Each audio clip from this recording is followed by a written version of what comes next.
नमस्कार, देशोन्नती संपादकीयमध्ये मी ऐश्वर्या शिंदे आपलं स्वागत करते। भारत आणि अमेरिका यांच्यात सुरू असलेली चर्चा फिसकटल्याने 2 एप्रिल पासून भारताला अमेरिकेच्या टेरिफ दराचा सामना करावा लागेल। ट्रम्प प्रशासनाने जशास तसे या तत्वानुसार भारत आणि इतर देशांवर टेरिफ दर आकारण्याचा निर्णय घेतलाय। या निर्णयाची प्रत्यक्ष अंमलबजावणी 2 एप्रिल पासून होणार आहे। तत्पूर्वी या संकटातून मार्ग काढण्याच्या दृष्टीने दोन्ही देशांमध्ये चर्चा सुरू होती। त्यातून भारताला काही सवलती मिळण्याची शक्यता वर्तवली जात होती, परंतु ही चर्चा सध्या तरी फिसकटल्याचं दिसतंय। ट्रम्प यांचे हे टॅरिफ धोरण जागतिक व्यापार संघटनेच्या नियमांचे, बहुपक्षीय आणि द्विपक्षीय व्यापार करारांचे तसेच आंतरराष्ट्रीय कायद्यांचे उल्लंघन आहे। अर्थात महासत्ता असलेली अमेरिका जगाच्या कोणत्याही नियमाचे बंधन मांडण्यास तयार नाही। आपण ठरवू तेच नियम, आपण ठरवू तोच कायदा असा ट्रम्प यांचा खाक्या दिसून येतोय। अमेरिकेचे राष्ट्राध्यक्ष डोनाल्ड ट्रम्प यांना अमेरिकन किंवा इतर कोणत्याही कायद्याची पर्वा नाही। ते स्वतःच्या मनाला येईल तसेच वागतात। टेरिफ लादणे म्हणजे जागतिक स्पर्धेला संकुचित करणे, हे आंतरराष्ट्रीय कायद्याला, व्यापाराला मारक ठरू शकते। इतर देशातून आयात होणाऱ्या वस्तूंवर भरमसाठ कर लादून देशांतर्गत उत्पादनांना स्थानिक बाजारपेठेत स्पर्धा निर्माण होणार नाही, यासाठी टेरिफ लादला जातो।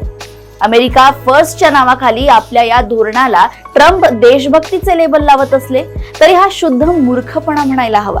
एक बाब लक्षात घेणे गरजेचे आहे की कोणताही देश त्या देशासाठी आवश्यक असलेल्या सगळ्या वस्तूंचे किंवा उत्पादनांचे उत्पादन आपल्याच देशात करू शकत नाही।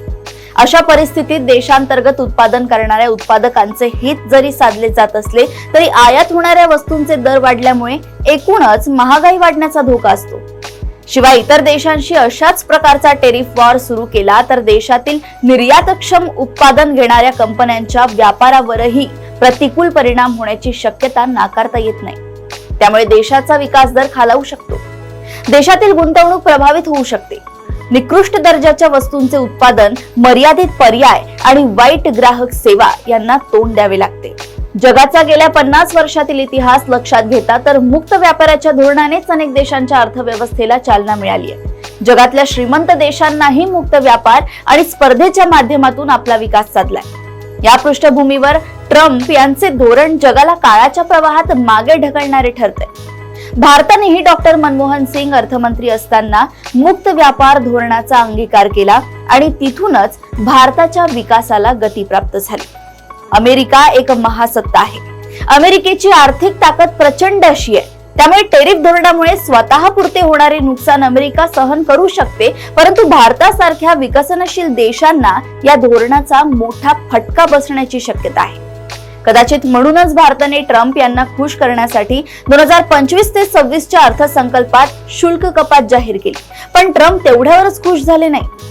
मोदींनी ट्रम्प यांची स्तुती करून बघितली, पण त्यामुळे ट्रम्प यांचे समाधान झाले नाही। सरकारने अर्थविधेयक संमत करताना डिजिटल सेवा कर मागे घेतला गेला। आणखीही सवलतींवर चर्चा सुरू आहे, परंतु त्याचा सध्या तरी कोणताही परिणाम झाल्याचे दिसत नाहीये। कदाचित पुढच्या काळात ट्रम्प यांच्या दडपशाहीचा सामना करण्यासाठी भारताला आपल्यासारख्या समदुःखी इतर देशांची मदत घ्यावी लागेल।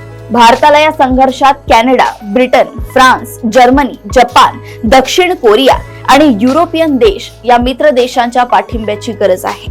इतर देशांना त्यांच्या संघर्षात भारताच्या पाठिंब्याची गरज असते, तसेच भारतालाही या व्यापार युद्धात सामूहिक दबाव निर्माण करण्यासाठी या देशांचा पाठिंबा आवश्यक आहे।